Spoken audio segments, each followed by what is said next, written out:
আউযুবিল্লাহি মিনাশ শাইতানির রাজিম বিসমিল্লাহির রহমানির রহিম রব্বি ইশরাহ লি সাদরি ওয়া ইয়াসসির লি আমরি ওয়াহলুল উকতাদাম মিন লিসানি ইয়াফকাহু কওলি। আসসালামু আলাইকুম ওয়া রাহমাতুল্লাহি ওয়া বারাকাতুহু। আজকে আমরা 178তম ভিডিও পোস্ট করতে যাচ্ছি, যেখানে আমরা সৃষ্টির সূচনা অধ্যায়টিকে কন্টিনিউ করব। ইনশাআল্লাহ আজকের ভিডিওতে আমাদের এই অধ্যায়টি কমপ্লিট হয়ে যাবে। ইনশাআল্লাহ আজকের ভিডিওতেই আমাদের পঞ্চম খণ্ড সমাপ্ত হবে। তাহলে আজকের ভিডিও শুরু করা যাক। বিসমিল্লাহির রহমানির রহিম। 3061 নম্বর হাদিস সাদ ইবনে আবু ওয়াক্কাস রাদিয়াল্লাহু তাআলা আনহু থেকে বর্ণিত। তিনি বলেন, একদিন উমর রাদিয়াল্লাহু তাআলা আনহু রাসূলুল্লাহ সাল্লাল্লাহু আলাইহি সাল্লামের কাছে আসার অনুমতি প্রার্থনা করল। তখন কয়েকজন কোরাইশ মহিলা তার সঙ্গে আলাপ করছিল। তারা খুব উচ্চস্বরে কথা বলছিল। যখন উমর রাদিয়াল্লাহু তাআলা আনহু অনুমতি প্রার্থনা করলেন, তখন তারা উঠে পড়ল এবং দ্রুত পর্দার আড়ালে চলে গেল। অতঃপর রাসূলুল্লাহ সাল্লাল্লাহু আলাইহি সাল্লাম মৃদু হাস্যে উমর রাদিয়াল্লাহু তাআলা আনহুকে অনুমতি দিলেন। উমর রাদিয়াল্লাহু তাআলা আনহু বললেন, হে আল্লাহর রাসূল, আল্লাহ আপনাকে সদা হাসি খুশি রাখুন। তিনি বললেন, আমার নিকট যে সকল মহিলা ছিল তাদের ব্যাপারে আমি বড়ই আশ্চর্যিত হলাম। যখনই তারা তোমার কণ্ঠের শব্দ শুনল, অমনি তারা পর্দার আড়ালে চলে গেল। উমর রাদিয়াল্লাহু তাআলা আনহু বললেন, হে আল্লাহর রাসূল, আমার তুলনায় আপনাকে ভয় করাই তাদের অধিক কর্তব্য ছিল।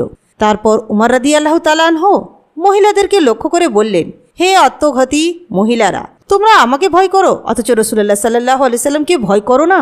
তারা জবাব দিল, হ্যাঁ, তুমি রাসূলুল্লাহ সাল্লাল্লাহু আলাইহি সাল্লাম অপেক্ষা বেশি কর্কশভাষী এবং কঠোর মেজাজের লোক, তাই তোমাকে অধিক ভয় করি। নবী করিম সাল্লাল্লাহু আলাইহি সাল্লাম বললেন, সেই সত্তার শপথ যার হাতে আমার জীবন, শয়তান কখনো তোমাকে কোনো পথে চলতে দেখলে তৎক্ষণাৎ সে পথ ছেড়ে অন্য পথ দিয়ে যায়। 3062 নম্বর হাদিস হযরত আবু হুরায়রা রাদিয়াল্লাহু তাআলা আনহু নবী করিম সাল্লাল্লাহু আলাইহি সাল্লাম থেকে বর্ণনা করেছেন। তিনি বলেছেন, যখন তোমাদের কেউ নিদ্রা থেকে উঠল এবং ওযু করল, তখন তার 3 বার নাকে পানি দিয়ে ঝেড়ে ফেলা উচিত, কেননা শয়তান তার নাকের ছিদ্রে রাত যাপন করে। জিন সম্প্রদায়, তাদের সওয়াব ও আযাব। 3063 নম্বর হাদিস হযরত আব্দুর রহমান ইবনে আব্দুল্লাহ ইবনে আব্দুর রহমান ইবনে আবু সাসা আনসারী রাদিয়াল্লাহু তাআলা আনহু তার পিতা থেকে বর্ণনা করেছেন। তার পিতা তাকে অবগত করিয়েছেন যে আবু সাঈদ খুদরি রাদিয়াল্লাহু তাআলা আনহু তাকে বলেছেন, আমি তোমার প্রতি লক্ষ্য করেছি তুমি বকরির পাল ও জঙ্গলকেই অধিক পছন্দ করো। সুতরাং যখন তুমি তোমার বকরির পাল নিয়ে জঙ্গলে থাকো আর ওয়াক্ত হলে আজান দাও, তখন আজানের শব্দকে উচ্চ করবে, অর্থাৎ খুব জোরে আজান দিবে, কেননা মুয়াজ্জিনের আজানের শব্দ যে সকল জিন মানব ও অপর কিছু শোনে, কিয়ামতের দিন তারা তার পক্ষে সাক্ষ্য দেবে। আবু সাঈদ বলেছেন, এ কথাটা আমি রাসূলুল্লাহ সাল্লাল্লাহু আলাইহি ওয়াসাল্লাম হতে শুনেছি। 3064 নম্বর হাদিস হযরত ইবনে উমর রাদিয়াল্লাহু তাআলা আনহু থেকে বর্ণিত। তিনি নবী করিম সাল্লাল্লাহু আলাইহি সাল্লামকে মিম্বরের উপরে খুতবা দেওয়ার সময় বলতে শুনেছেন, সাপগুলো মেরে ফেলো, বিশেষত পিঠে দুটি সাদা রেখা বিশিষ্ট ও লেজ কাটা সাপ অবশ্যই মেরে ফেলবে, কেননা এগুলো অধিক বিষাক্ত। এই 2 ধরনের সাপ চোখের জ্যোতি নষ্ট করে দেয় এবং গর্ভ নষ্ট করে। আব্দুল্লাহ বলেন, একদা আমি একটি সাপ মারার জন্য তাড়া করে যাচ্ছিলাম। এমন সময় আবু লুবাবা আমাকে ডেকে বললেন, একে মেরো না। আমি বললাম, নবী করিম সাল্লাল্লাহু আলাইহি ওয়াসাল্লাম সাপ মারার নির্দেশ দিয়েছেন।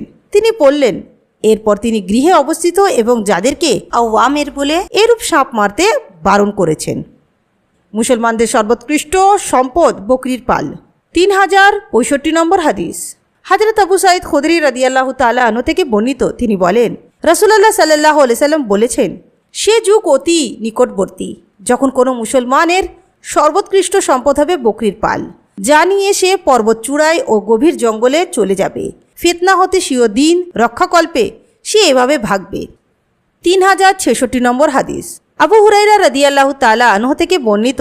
রাসূলুল্লাহ সাল্লাল্লাহু আলাইহি সাল্লাম বলেছেন, কুফরির মূল বা উৎস পূর্ব দিকে, অহমিকা ও দাম্ভিকতা উষ্ট্র এবং অশ্বপালের মালিকদের মধ্যে, কৃষককুল গ্রামবাসীদের ভিতর, আর প্রশান্ত বকরির মালিকের মধ্যে। 3067 নম্বর হাদিস হযরত উকবা ইবনে আমর আবু মাসউদ রাদিয়াল্লাহু তাআলা আনহু থেকে বর্ণিত। তিনি বলেন, রাসূলুল্লাহ সাল্লাল্লাহু আলাইহি সাল্লাম স্বীয় হস্ত দিয়ে ইয়েমেনের দিকে ইশারা করে বলেছেন, ঈমান এদিকে। কঠোরতা ও মনের কাঠিন্য ওইসব কৃষককুলের মাঝে যারা উটের লেজের নিকট অবস্থান করে চিৎকার করে, যেখান হতে শয়তানের শিং দুটি বের হয়, অর্থাৎ রাবিয়া ও মুদার গোত্রদ্বয়ের মধ্যে। 3068 নম্বর হাদিস হযরত আবু হুরায়রা রাদিয়াল্লাহু তাআলা আনহু কর্তৃক বর্ণিত। নবী করিম সাল্লাল্লাহু আলাইহি ওয়াসাল্লাম বলেছেন, যখন তোমরা মোরগের ডাক শুনবে তখন আল্লাহর নিকট তার রহমত ও অনুগ্রহ চেয়ে দোয়া করবে, কেননা এ মোরগ ফেরেশতা দেখে থাকে। আর যখন গাধা শব্দ শুনবে তখন শয়তান থেকে আল্লাহর আশ্রয় কামনা করবে, কেননা গাধা শয়তান দেখে থাকে। 3069 নম্বর হাদিস। হযরত জাবের ইবনে আব্দুল্লাহ রাদিয়াল্লাহু তাআলা আনহু থেকে বর্ণিত, রাসূলুল্লাহ সাল্লাল্লাহু আলাইহি ওয়াসাল্লাম বলেছেন, যখন রাতের অন্ধকার ঘনিয়ে আসে অথবা বলেছেন যখন সন্ধ্যা হয়ে যাবে তখন তোমরা তোমাদের শিশুদেরকে গৃহে রাখো, কেননা এই সময় শয়তান ছড়িয়ে পড়ে। আর রাত কিছুটা অতিবাহিত হলে তাদেরকে ছেড়ে দিতে পারো এবং আল্লাহর নাম নিয়ে গৃহের দরজা বন্ধ করো, কারণ শয়তান বন্ধ দরজা উন্মুক্ত করে না। হাদিস বর্ণনাকারী ইবনে জুরাইজ বলেছেন, আমাকে আমার ইবনে দিনার জানিয়েছেন যে আতা যেরূপ বর্ণনা করেছেন ঠিক তদ্রূপ বর্ণনা জাবের ইবনে আব্দুল্লাহ হতে তিনিও শুনেছেন, তবে তিনি উসকুরুসমিল্লাহি এর উল্লেখ করেনি। 3070 নম্বর হাদিস। হযরত আবু হুরায়রা রাদিয়াল্লাহু তাআলা আনহু নবী করিম সাল্লাল্লাহু আলাইহি সাল্লাম থেকে বর্ণনা করেছেন, তিনি বলেছেন, বনী ইসরাঈলের একদল লোক হারিয়ে গিয়েছিল, কেউ জানে না তারা কি করেছিল।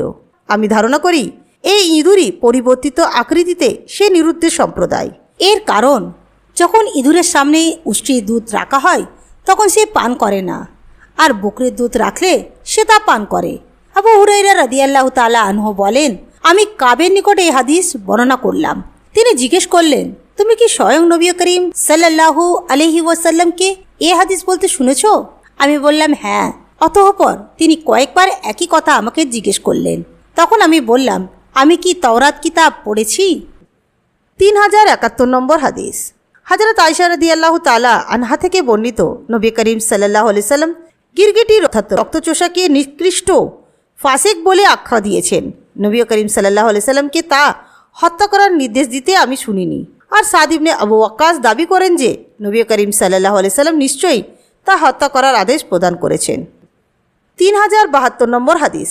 হযরত সাঈদ ইবনে মুসাইব রাদিয়াল্লাহু তাআলা আনহু থেকে বর্ণিত, উম্মে শরীক তাকে জানিয়েছেন তাকে গিরগিটি অর্থাৎ রক্তচোষা মারার নির্দেশ প্রদান করেছেন। 3073 নম্বর হাদিস। হযরত আয়েশা রাদিয়াল্লাহু তাআলা আনহা থেকে বর্ণিত, তিনি বলেন, রাসূলুল্লাহ সাল্লাল্লাহু আলাইহি সাল্লাম নির্দেশ দিয়েছেন, পিঠে দীর্ঘ সাদা রেখা বিশিষ্ট সাপ মেরে ফেলো, কেননা এই জাতীয় সাপ ভয়ঙ্কর বিষধর, চোখের দৃষ্টিশক্তি নষ্ট করে এবং গর্ভপাত ঘটায়। 3074 নম্বর হাদিস। হযরত আয়েশা রাদিয়াল্লাহু তাআলা আনহা থেকে বর্ণিত, নবী করিম সাল্লাল্লাহু আলাইহি সাল্লাম লেজ কাটা সাপ মেরে ফেলার নির্দেশ প্রদান করেছেন এবং বলেছেন যে এই জাতীয় সাপ চোখের জ্যোতি নষ্ট করে এবং গর্ভপাত ঘটায়। 3075 নম্বর হাদিস। ইবনে আবু মুলাইকা রাদিয়াল্লাহু তাআলা আনহু থেকে বর্ণিত, ইবনে উমর রাদিয়াল্লাহু তাআলা আনহু সাপ মেরে ফেলতেন, তারপর নিষেধ করলেন এবং বললেন, নবী করিম সাল্লাল্লাহু আলাইহি সাল্লাম নিজস্ব একটি দেয়াল ভেঙে ফেললেন, তাতে সাপের খোলস দেখতে পেলেন। তখন তিনি বললেন, তোমরা দেখো সাপ কোথায় অবস্থান করছে। লোকেরা দেখলো, তিনি আদেশ দিলেন তাকে মেরে ফেলো। এই কারণে আমি সাপ মারতাম। এরপর আমার আবু লুবাবার সাথে দেখা হলো। তিনি আমাকে জানালেন যে নবী করিম সাল্লাল্লাহু আলাইহি সাল্লাম বলেছেন, তোমরা লেজ কাটা এবং পিঠে সাদা রেখা বিশিষ্ট সাপ ছাড়া অন্যান্য ছোট সাপ মেরো না, কেননা দুজাতীয় সাপ গর্ভপাত ঘটায় এবং দৃষ্টিশক্তি শেষ করে দেয়, সুতরাং তা মেরে ফেলো। 3076 নম্বর হাদিস। হযরত নাফে রাদিয়াল্লাহু তাআলা আনহু থেকে বর্ণিত, তিনি ইবনে উমর রাদিয়াল্লাহু তাআলা আনহু থেকে বর্ণনা করেছেন, তিনি প্রথমে সাপ মেরে ফেলতেন, তারপর আবু লুবাব তার নিকট হাদিস বর্ণনা করলেন, নবী করিম সাল্লাল্লাহু আলাইহি সাল্লাম গৃহে বসবাসকারী ছোট সাদা সাপ মারতে বারণ করেছেন, ফলে তিনি সাপ মারা হতে বিরত থাকেন। 3077 নম্বর হাদিস। হযরত আয়েশা রাদিয়াল্লাহু তাআলা আনহা থেকে বর্ণিত, নবী করিম সাল্লাল্লাহু আলাইহি সাল্লাম বলেছেন, 5 ধরনের প্রাণী ফাসিক, হারাম শরীফেও তাকে মারা যেতে পারে। এগুলো হলো ইঁদুর, বিচ্ছু, চিল, কাক এবং কামড়ায় এমন কুকুর। 3078 নম্বর হাদিস। নবী করিম সাল্লাল্লাহু আলাইহি সাল্লাম বলেছেন, 5 রকমের কষ্টদায়ক প্রাণী আছে যাদেরকে কেউ এহরাম বাঁধা অবস্থায়ও মেরে ফেললে তার কোনো গুনাহ নেই। এগুলো হলো বিচ্ছু, ইঁদুর, কামড়ায় এমন কুকুর, কাক ও চিল। 3079 নম্বর হাদিস। হযরত জাবের ইবনে আব্দুল্লাহ রাদিয়াল্লাহু তাআলা আনহু থেকে মরফু হাদিস রূপে বর্ণিত, তিনি নবী করিম সাল্লাল্লাহু আলাইহি সাল্লাম বলেছেন, পাত্রগুলো ঢেকে রাখো, পানির পাত্রগুলো ঢেকে রাখো, ঘরের দরজা বন্ধ রাখো, সন্ধ্যেবেলা তোমাদের শিশুদেরকে গৃহে আবদ্ধ রাখো, কেননা এই সময় জিনরা ছড়িয়ে পড়ে এবং কোনো কিছু দ্রুত পাকড়াও করে। আর নিদ্রায় যাওয়ার সময় বাতি নিভিয়ে ফেলো, কেননা নিকৃষ্ট ইঁদুর কখনো কখনো প্রজ্বলিত তেলের সলিতাযুক্ত বাতি টেনে নিয়ে যায় আর গৃহবাসীদেরকে জ্বালিয়ে পুড়িয়ে সর্বনাশ করে। 3080 নম্বর হাদিস। হযরত আব্দুল্লাহ ইবনে মাসউদ রাদিয়াল্লাহু তাআলা আনহু থেকে বর্ণিত, তিনি বলেন, আমরা রাসূলুল্লাহ সাল্লাল্লাহু আলাইহি সাল্লামের সঙ্গে এক গুহায় ছিলাম। তখন আল মুরসালাত সূরাটি অবতীর্ণ হয়। আমরা রাসূলুল্লাহ সাল্লাল্লাহু আলাইহি সাল্লাম জাবানি সূরাটি শিখে নিচ্ছিলাম। এমন সময় গর্ত হতে একটি সাপ বের হয়ে আসে। আমরা তাকে মারার জন্য দৌড়ে গেলাম, কিন্তু সে আমাদের যাওয়ার আগেই ভেগে গেল এবং গর্তে ঢুকে পড়ল। তখন রাসূলুল্লাহ সাল্লাল্লাহু আলাইহি সাল্লাম বললেন, সে তোমাদের ক্ষতি হতে এমনভাবে রক্ষা পেল যেমন তার ক্ষতি হতে তোমরা রক্ষা পেয়ে গেলে। 3081 নম্বর হাদিস। হযরত ইবনে উমর রাদিয়াল্লাহু তাআলা আনহু থেকে বর্ণিত, নবী করিম সাল্লাল্লাহু আলাইহি সাল্লাম বলেছেন, একটি স্ত্রীলোক একটি বিড়ালের কারণে জাহান্নামী হয়েছিল। সে বিড়ালটিকে বেঁধে রেখেছিল, তাকে সে খেতে দেয়নি, আবার তাকে ছেড়েও দেয়নি যে সে জমিনের পোকামাকড় আহার করতে পারে। 3082 নম্বর হাদিস। হযরত আবু হুরায়রা রাদিয়াল্লাহু তাআলা আনহু থেকে বর্ণিত, রাসূলুল্লাহ সাল্লাল্লাহু আলাইহি সাল্লাম বলেছেন, নবীদের মধ্যে কোনো একজন নবী একটি গাছতলে অবতরণ করলেন। একটি পিঁপড়া তাকে কামড়ালো। তিনি তার পিঁপড়ার প্রয়োজনীয় বস্তু সম্পর্কে নির্দেশ দিলেন, অতএব বৃক্ষ নিম্ন হতে তা বাইরে ফেলে দেওয়া হলো। আবার তিনি পিঁপড়ার বাসা জ্বালিয়ে দেওয়া সম্পর্কিত নির্দেশ প্রদান করলেন, অতএব তার বাসা জ্বালিয়ে দেওয়া হলো। অতঃপর আল্লাহ তার প্রতি ওহী নাজিল করলেন, তুমি কেবলমাত্র একটি পিঁপড়াকে কেন সাজা দিলে না? পানীয় দ্রব্যে মাছি পড়লে তার প্রতিবিধান। 3083 নম্বর হাদিস। উবাইদ ইবনে হুনাইন রাদিয়াল্লাহু তাআলা আনহু থেকে বর্ণিত, তিনি বলেন, আমি আবু হুরায়রা রাদিয়াল্লাহু তাআলা আনহুকে বলতে শুনেছি, নবী করিম সাল্লাল্লাহু আলাইহি সাল্লাম বলেছেন, তোমাদের কারো পানীয় দ্রব্যে মাছি পতিত হলে তাকে ডুবিয়ে দিতে হবে, তারপর তাকে অবশ্যই বের করে ফেলে দেবে, কেননা তার এক ডানায় রোগ জীবাণু থাকে আর অপর ডানায় প্রতিষেধক থাকে। 3084 নম্বর হাদিস। রাসূলুল্লাহ সাল্লাল্লাহু আলাইহি সাল্লাম বলেছেন, এক জেনাকারিনী রমণীকে কেবল এই কারণে ক্ষমা করে দেয়া হয় যে সে যখন একটি কুকুরের নিকট দিয়ে যাচ্ছিল তখন দেখল কুকুরটি একটি কূপের মুখের নিকট বসে হাঁপাচ্ছে। পানি পিপাসা তাকে মুমূর্ষ অবস্থায় পৌঁছে দিয়েছিল। ওই পতিতা রমণী নিজের মোজা খুলে ওড়নার সঙ্গে বাঁধল, তারপর তা কূপে ছেড়ে দিয়ে পানি উঠিয়ে আনলো এবং তা তাকে পান করালো। এই কারণে তাকে মাফ করে দেয়া হলো। ঘরে কুকুর ও প্রাণীর ছবি থাকলে রহমতের ফেরেশতা প্রবেশ করে না। 3085 নম্বর হাদিস। নবী করিম সাল্লাল্লাহু আলাইহি সাল্লাম বলেছেন, যে ঘরে কুকুর এবং প্রাণীর ছবি থাকবে সে ঘরে ফেরেশতা প্রবেশ করবে না, তবে শিকার, কৃষিকার্য ইত্যাদির জন্য শিকারী কুকুর রাখা জায়েজ আছে। 3086 নম্বর হাদিস। হযরত আব্দুল্লাহ ইবনে উমর রাদিয়াল্লাহু তাআলা আনহু থেকে বর্ণিত, রাসূলুল্লাহ সাল্লাল্লাহু আলাইহি সাল্লাম কুকুর মেরে ফেলার নির্দেশ দিয়েছেন। ক্ষতিকারক এবং লোক কামড়ায় এমন কুকুরের কথা এখানে বোঝানো হয়েছে। কুকুরের পালনকারীর আমলনামা থেকে প্রতিদিন নেক কমতে থাকবে। 3087 নম্বর হাদিস। হযরত আবু হুরায়রা রাদিয়াল্লাহু তাআলা আনহু থেকে বর্ণিত, তিনি বলেন, রাসূলুল্লাহ সাল্লাল্লাহু আলাইহি সাল্লাম বলেছেন, যে ব্যক্তি কুকুর রাখবে অর্থাৎ প্রতিপালন করবে, প্রতিদিন তার আমলনামা থেকে 1 কিরাত পরিমাণ নেক হ্রাস পেতে থাকবে। অবশ্য কৃষিকাজ এবং গৃহপালিত পশুপালে নিরাপত্তা রাখার কাজে নিয়োজিত শিকারী কুকুর এর ব্যতিক্রম। 3088 নম্বর হাদিস।